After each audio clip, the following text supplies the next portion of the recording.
ৰামা হাত মেলি পাৱে যেন পলান্ত মাধৱ পাইলো বুলি দেখি যায় পাৱে পাৱ অনেক দূৰত আছে কগিৰিবৰ তাকে লাগি সন্মুখে পলান্ত দামোদৰ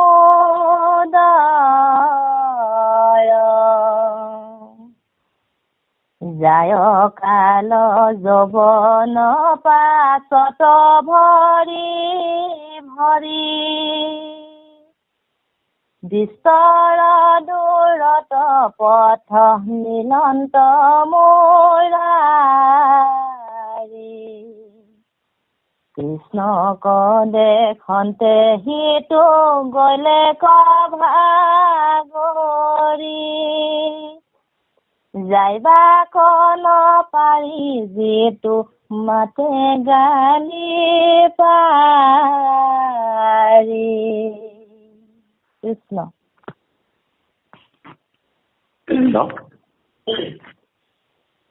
কৃষ্ণ জয় গুৰু শংকৰ সৰ্বগুণাকৰ যা কেৰি নাহিতে পাম তুহাৰি চৰণ পুৰেণু হতপুতি বাৰেক কৰো প্ৰণাম বাৰেক কৰো প্ৰণাম। কৃষ্ণ গুৰুজনাৰ চৰণ স্মৰণ কৰি জয় জয়তে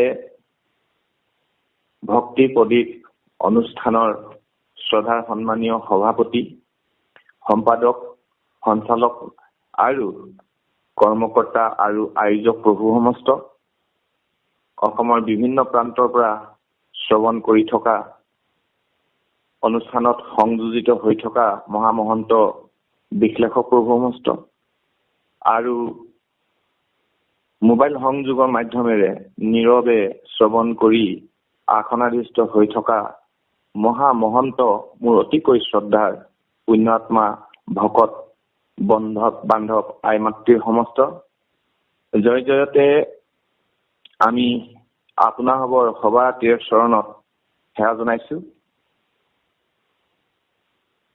আৰু আজি আমাৰ বৰ্ণালী আইগৰাকীয়ে বৰ সুন্দৰ এভাগী বৰগীতেৰে অনুষ্ঠান ভাগি আদৰি আনিছে শ্ৰুতি মধুৰ কণ্ঠৰে আৰু আইগৰাকীয়ে পাঠ প্ৰসংগ কৰিছে। আইগৰাকীৰ চৰণতো সেৱা জনাইছো। আইগৰাকীৰ লগত আজি আমি তেখেতৰ লগতে সংযোজিত হৈ সৰলীকৰণ কৰাৰ যি আমাক কৃপা অনুষ্ঠানৰ প্ৰভু ভকত সমস্তই আমাক কৃপা কৰিছে সেয়েহেতু আমি আপোনাৰ চৰণৰ আৰু সমস্তজনৰ চৰণৰ সেৱা জনাইছো। আমি ইমানৰ পাত্ৰ নহয় তথাপিতো ভকতৰ আজ্ঞা পালন কৰাটো আমাৰ অতিকৈ প্ৰয়োজন যিহেতু সাধুহে আচল মূল বস্তু আৰু সাধুসকলক আমি সদায় তেওঁলোকৰ বাক্য আমি যৎ প্ৰাণস্তিক আখৰে আখৰে পালন কৰিব লাগে। সেয়েহেতু আমি প্ৰভু সমস্ত আজ্ঞাকে পালন কৰিবলৈ যোৱাৰ প্ৰাক মুহূৰ্তত আমি এভাগী ঘোষাৰে সৈতে শৰণাগত হৈছো। কৃষ্ণ মাধৱ।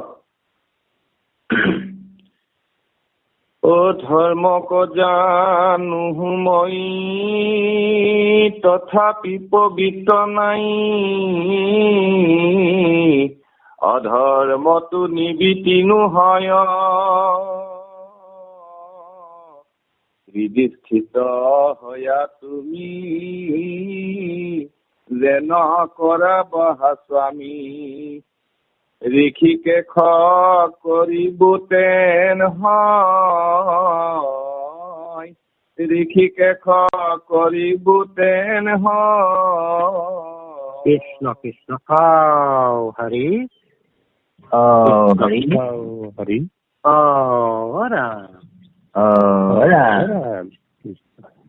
কৃষ্ণ সেই প্ৰভু সমস্ত আৰু আই সমস্ত সেই মহন্তসকল আজি আপোনাৰ সবে কৃপাকণ কৰাৰ কাৰণে পুনৰ আপোনাৰ হবৰ চৰণত শ্ৰদ্ধাৰে সেৱা জনাই আমি আগবাঢ়িছো। ইয়াৰ আগৰ যিকেইটা অধ্যায় আমাৰ মহান বিশ্লেষক প্ৰভুমস্তই খুব সুন্দৰকৈ আপোনাৰ আগত অৱগত কৰি আহিছে।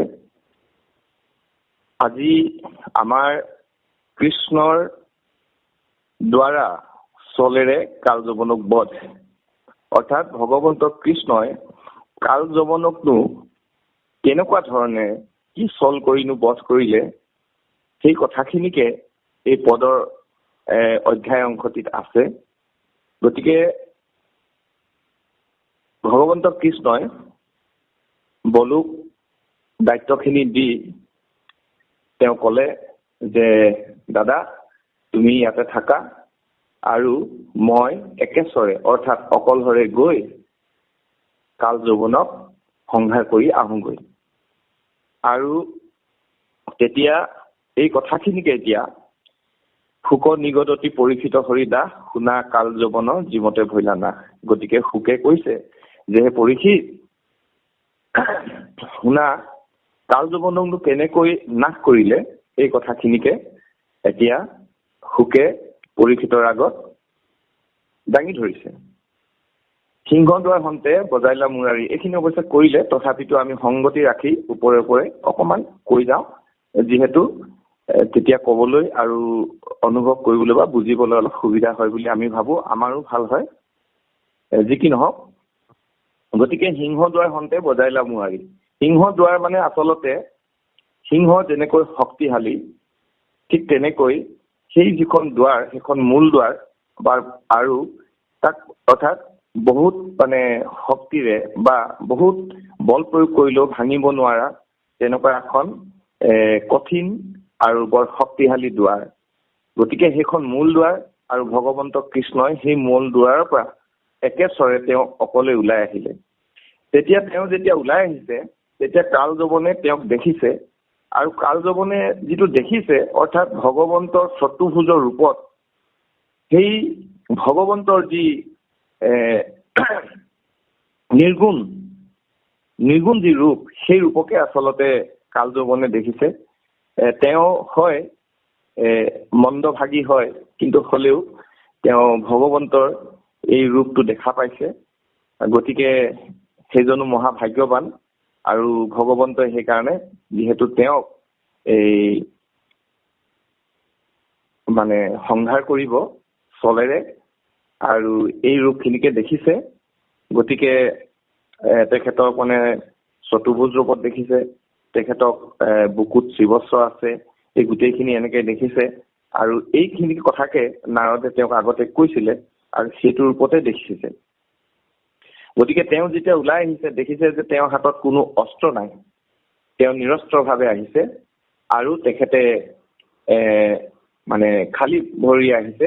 কোনো তেনেকে আচলতে যুদ্ধৰ কাৰণে তেওঁ অহা নাই, কাৰণ যুদ্ধৰ কাৰণে আহিলে ভৰিত মানে তেখেতৰ চৰণত হয়তো আগতে আমাৰ ভাষাতেই কৈছো বাৰু, হয়তো পাৱা নে কি কয়, তথাপিতো আমি এতিয়া বৰ্তমান সময়ত জোতা বা এনেকুৱা ধৰণৰ বস্তু নিশ্চয় পিন্ধি আহিব লাগিব আৰু হাতত অস্ত্ৰ থাকিব লাগিব। গতিকে কাল যৱনো ভাবিছে যে আচলতে কি কাৰণে তেওঁ যে নিৰস্ত্ৰকে আহিছে, গতিকে তেওঁ ভাবিছে যে ময়ো তেতিয়াহ'লে হাতৰ অস্ত্ৰ নোলোৱাকে তেওঁৰ লগত যুদ্ধ কৰিবলৈ যাওঁ। এই বুলি কাল যৱনে কৃষ্ণক দেখাৰ লগে লগে তেওঁ কৃষ্ণৰ ফালে মানে খেদি গ'ল, আৰু কৃষ্ণৰ ফালে যেতিয়া খেদি গ'ল, এতিয়া আমাৰ ইয়াৰ পৰা আজি আইগৰাকী আৰম্ভ কৰিছে, যিহেতু যিজন ভগৱন্তক খেদি গৈছে কাল যৱনে, সেইজনক আচলতে যোগীসকলেও দেখি নাপায়। সহস্ৰ সহস্ৰ বছৰ তপস্যা ধ্যান জ্ঞান কৰিও সেইজন ভগৱন্তক নাপাই লওক, আৰু সেইজন ভগৱন্তক চতুৰ্ভুজৰ ওপৰত দেখিও কাল যৱনে কি হৈছে, তেওঁক খেদি গৈছে যুদ্ধ বিচাৰি। গতিকে সেইজনক সেইকাৰণে কৈছে হেন ঈশ্বৰক খেদি যায় মন্দ ভাগ। গতিকে এজন অজ্ঞানী, আচলতে তেওঁক মায়াই আৱৰি ধৰিছে, সেইকাৰণে তেওঁ জ্ঞানৰ নাশ হৈছে আৰু তেওঁ অজ্ঞানতাৰ কাৰণেই পৰম ব্ৰহ্ম ভগৱন্তক খেদি গৈছে। গতিকে তেওঁ মন্দভাগী কৈছে। হাত মেলি পাৱে যেন পলান্ত মাধৱ, পাইলো পাইলো বুলি খেদি যায় পাৱে পাৱ। তেখেতে যেতিয়া খেদি গ'ল যেন এই পামে এতিয়া হাতখন মেলি ধৰিব লওঁতে ভগৱন্তই আকৌ বিদূৰলৈ গুচি যায়। গতিকে পালো বুলি ভাবে, আকৌ নেপায়, তেওঁ পিছে পিছে খেদি গৈ থাকে। অনেক দূৰত আছে এক গিৰিবৰ, তাকে লাগি সন্মুখে পলা অন্ত দামোদৰ। তাৰ পৰা অকমান দূৰত, অৰ্থাৎ অনেক দূৰত, অলপমান দূৰত এখন পৰ্বত আছে। গিৰি মানে পৰ্বত, এখন পৰ্বত আছে। আৰু সেই পৰ্বতৰ ফালেই ভগৱন্ত কৃষ্ণই কি কৰিছে, সেই পৰ্বতৰ ফালেই সন্মুখৰ ফালে তেওঁ মানে ভগৱন্তই তালে আগবাঢ়ি গৈছে, লৰ মাৰি গৈছে। আৰু যায় কাল যৱন পাছে ভৰি ভৰি, বিস্তৰ দূৰত পথ নীলন্ত মুৰাৰী। তেনেকৈ ধৰণে তেওঁ পিছে পিছে কি হৈছে, কাল যৱনৰ পিছে পিছে খেদি গৈছে। আৰু বিস্তৰ দূৰ, বহুত দূৰ যোৱাৰ পিছত ভগৱন্তই তেওঁক মানে কি হৈছে, তেনেকৈ এই ধৰা দিম বুলি ভাবে, আকৌ তেখেত ধৰিব নোৱাৰে। তেনেকে নি ভগৱন্ত কৃষ্ণই তেওঁক ভালেমান খিনি দূৰলৈকে, অৰ্থাৎ পৰ্বতখনৰ ফালে লৈ গৈছে। বিস্তৰ দূৰত পথ নীলন্ত মুৰাৰী, কৃষ্ণক খেদান্তে সিটো গৈলেক ভাগৰি। আৰু তেওঁ যেতিয়া খেদি খেদি ভালেমান দূৰ গ'ল, তেতিয়া ভগৱন্ত কৃষ্ণক খেদোতে খেদোতে কাল যৱনে ভাগৰি গ'ল। অৰ্থাৎ তেওঁ ভালেমান যেতিয়া লৰ মাৰিলে, তেওঁ ভাগৰ লাগিলে। যাইবাক নপাৰি সিটো মাতে গালি পাৰি। আৰু যেতিয়া তেওঁ সমানে সমানে, অৰ্থাৎ তেওঁ ধৰিব নোৱাৰা হ'ল, ভাগৰিছে, তেতিয়া মানে কি হৈছে, ভগৱন্ত কৃষ্ণক কাল যৱনে তেওঁ সমানে সমানে যাব নোৱাৰি তেওঁক কি মাতি পেনে গালি পাৰিছে। কি বুলি গালি পাৰিছে শুনকচোন। ৰহ ৰহ কৃষ্ণ, নাই পঢ়া নেকি এগৰাকী? কৃষ্ণ কৃষ্ণ কৃষ্ণ অৰে কিহ পলাখ, শুনি তোক লোকে কি কৰিবে ক উপহাস। যাদৱ বংশত হৈয়া চয়ুতপতি, পলাইবাক লাগি তোৰ নহিকে যুগতি।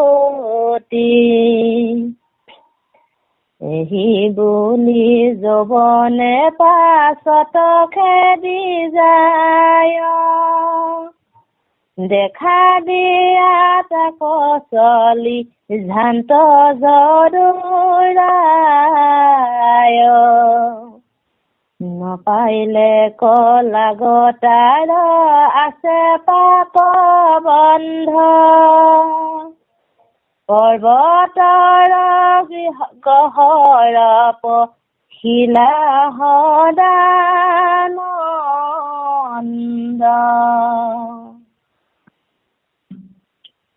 কৃষ্ণ কৃষ্ণ আহা।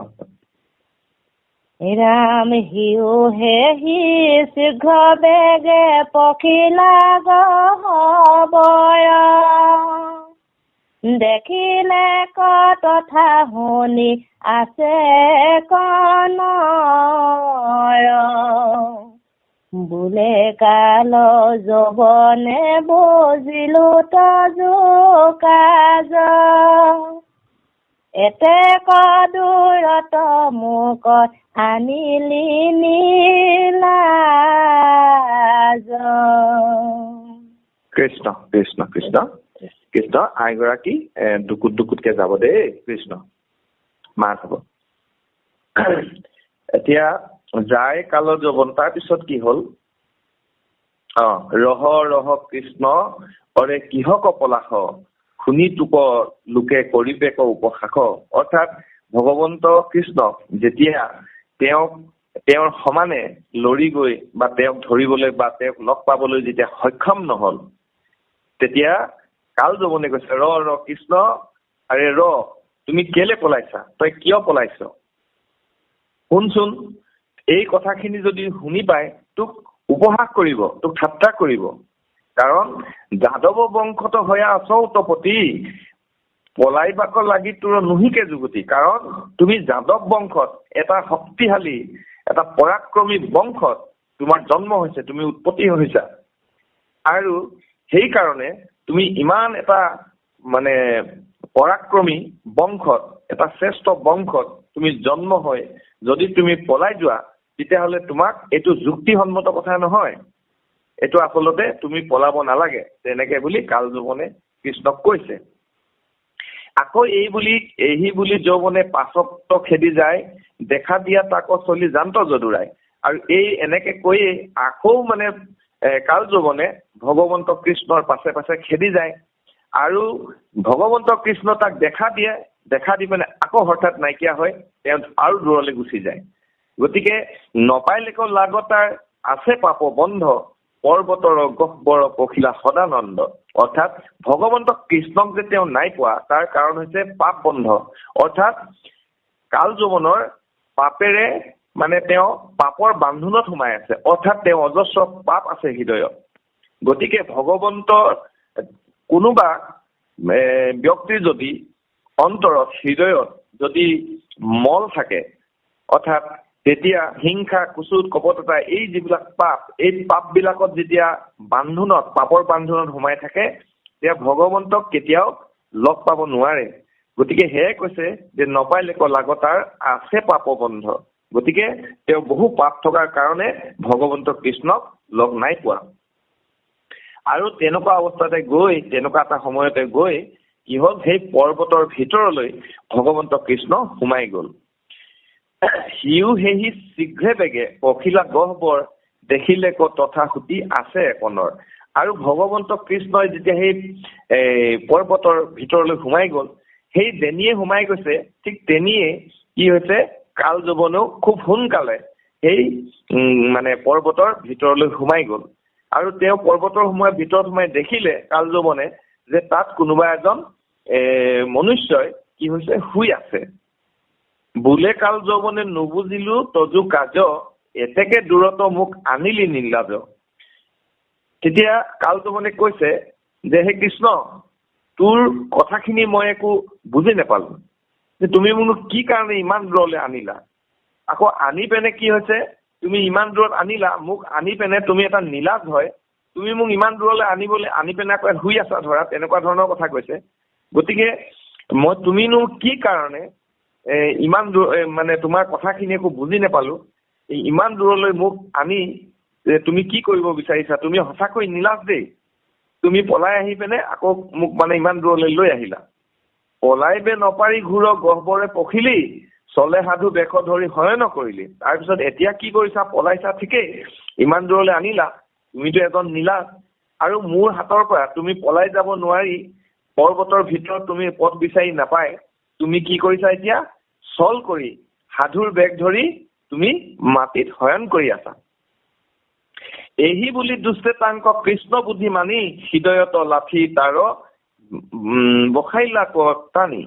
আৰু এই বুলিয়ে তেনেকুৱা কথাখিনি কৈয়েই কাল যৌৱনে কি কৰিলে, তাক মানে কৃষ্ণ বুলি ভাবি তেওঁৰ কি হ'ল, হৃদয়ত অৰ্থাৎ বুকুত এটা গুৰ মাৰি দিলে, অৰ্থাৎ তেওঁৰ চৰণে প্ৰসাৰ কৰিলে। ইয়ালৈকে পঢ়িলে আগগৰাকী কৃষ্ণ হয়, একোত আগবাঢ়িলে বাৰু। কৃষ্ণ, আপুনি সেই একোটোৰ পৰাই আহক, দুকুতকে আহিব, তেতিয়া আমাৰো গত লাগিব। কৃষ্ণ আগবঢ়াই দিয়কচোন আগগৰাকী, আকৌ দুকুত আগবঢ়াই দিয়ক ভকত সমস্ত। কৃষ্ণ কৃষ্ণ। পাইলে পলাইবে নপাৰি ঘূৰ গহ্বৰে পখিলি, চলে সাধু বেগ ধৰি শয়ন কৰিলি। এহি বুলি দুষ্টে তাংক কৃষ্ণ বুদ্ধি মানি, হৃদয়ত লাঠি তাৰ বহাইলে কটানি। শয়ন কৰিয়া সতি আছে চিৰকাল, চুত পাই উঠিয়া বখিলা হেহি তাল। অল্প অল্প কৰি পাছে মেলিলে কয় আখি, দিখ পাখ আগ পাছ চাহন্ত নিৰেখি। কৃষ্ণ কৃষ্ণ। তাৰপিছত যেতিয়া তেওঁৰ বুকুত কাল যৌৱনে চৰণেৰে প্ৰহাৰ কৰিলে তেতিয়া যিজনে শয়ন কৰি আছিলে শয়ন কৰিয়া সুতি আশা চিৰকাল চুত পায়া উঠিয়া বহিলা হেৰিকাল আৰু সেইজনে যিজনে তাত শুই আছিল তেওঁৰ নামটো পিছত কব এতিয়া আমিও নকওঁ কৈ দিলে কোন হয় এই বস্তুটো সোৱাদটো অলপ কমি যায় সেইকাৰণে বৰ ধুনীয়া এটা চিষ্টেমত মানে এই কথাখিনি এই গুৰুজন এই আমাৰ অনন্ত কণ্ডলী চাগে তেখেতে অৱগত কৰিছে যি কি নহওক তেখেতে বহুত দিনৰ পৰা অবিৰতভাৱে একেৰাহে শুয়ে আছে গতিকে যেতিয়া তেওঁ বুকুত কোনোবাই চৰণৰ প্ৰহাৰ কৰিলে তেতিয়া তাৰ পৰা তেওঁ মানে দুখ পায় সেই চৰণৰ প্ৰহাৰত তেওঁ কি হ'ল তাৰ পৰা পুনৰ উঠি পেনে তেওঁ বহিলে য'ত শুই আছিলে তাতে তেওঁ চিৰকালৰ যি নিদ্ৰা সেই নিদ্ৰা এৰি চৰণৰ প্ৰহাৰত বুকুত যিহে চৰণৰ প্ৰহাৰ কৰিলে তেওঁ উঠি পেনে মাটিতে তেওঁ বহিলে লাহে লাহে অল্প অল্প কৰি পাছে মেলিলে ক আখি দিশ পাখ আগ পাছ চাহন্ত নিৰেখি তাৰপিছত বহি পেনে সি যিহেতু বহুত দিনৰ পৰা থকা কাৰণ আমি আপোনালোকে চাব আমি এটা নিশা আমি শুলেই ৰাতিপুৱা পটকে আমি চকুকেইটা মেলি দিব নোৱাৰো কাৰণ আমাক মানে পোহৰে ছাট মাৰি ধৰে সেইকাৰণে আমি লাহেকে মেলো আৰু এই যিজনে শুই আছিল এইজনে আজি বহুত যুগৰ পৰা তেওঁ তাতেই শুই আছে গতিকে তেওঁ কি কৰিছে লাহে লাহে লাহে লাহে চকুকেইটা মেলিলে মেলাৰ পিছত তেওঁ আটাইকেইটা দিশত চাইছে আগফালে পাছফালে সকলো চাইডে চাইছে সকলো দিশতে চাইছে যে কোন হয়নো মোক যিজনে এই গুৰটো মাৰিলে চৰণৰ প্ৰহাৰ কৰিলে তাকে চাইছিল কৃষ্ণ আহকচোন এগৰাকী আৰু দুকুটমান আহক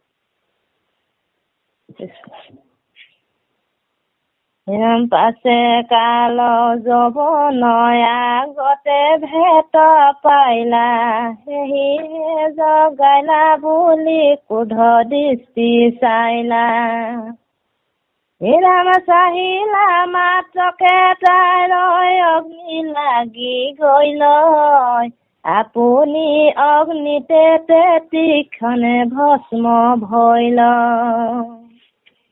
হেন শুনি ৰিখিত পুচন্ত পৰীক্ষিত কহিও ক গুৰু কথা ভৈল বিপৰীত চাহিলা মাত্ৰকে ভস্ম ভৈলে যৌৱন কিনো মহাতেজতা নহিতো কোন জন কৃষ্ণ তাৰপিছত যেতিয়া তেওঁ ইফালে সিফালে আগফালে পিছফালে চালে তেনেকুৱাতে দেখিলে যে পাছে কাল যৌৱন আগতে ভেদ পাইলা এহিহে জগাইলা বুলি ক্ৰোধ দৃষ্টি চাইলা তাৰপিছত ইফালে সিফালে চাওঁতে যিজনে শুই আছিলে তেওঁ ইফালে সিফালে চাওঁতে দেখিলে যে মোৰ আগতে মানে তেওঁৰ সন্মুখতে কোনোবা এজন আছে কাল যৌৱন আছে অৰ্থাৎ এতিয়া এই শুই থকা জনে গম পাই তেখেতে কি কৰিলে তেওঁক এইজনেই মোক জগালে বুলি তেওঁ ক্ৰোধ দৃষ্টিৰে তেওঁক চালে আৰু চোৱাৰ লগে লগে মাত্ৰকে কি হৈছে তেওঁৰ চকুৰ পৰা অগ্নি ওলাই তেওঁৰ গোটেই দেহতে কাল যৌৱনৰ অগ্নি অৰ্থাৎ জুই জ্বলি গ'ল আৰু সেই অগ্নিতে তেতিয়াই লগে লগে তেওঁ মানে কাল যৌৱন সম্পূৰ্ণৰূপে ভস্ম হৈ গ'ল মানে তেওঁ জ্বলি গ'ল অৰ্থাৎ ছাই হৈ গ'ল হেন শুনি ৰিখিত পুচন্ত পৰীক্ষিত কহিও ক গুৰু কথা ভৈল বিপৰীত তেতিয়া এই কথাষাৰ পৰীক্ষিতে শুনি শুকক সুধিছে যে হে শুক মহন্ত হে মোৰ গুৰু শুক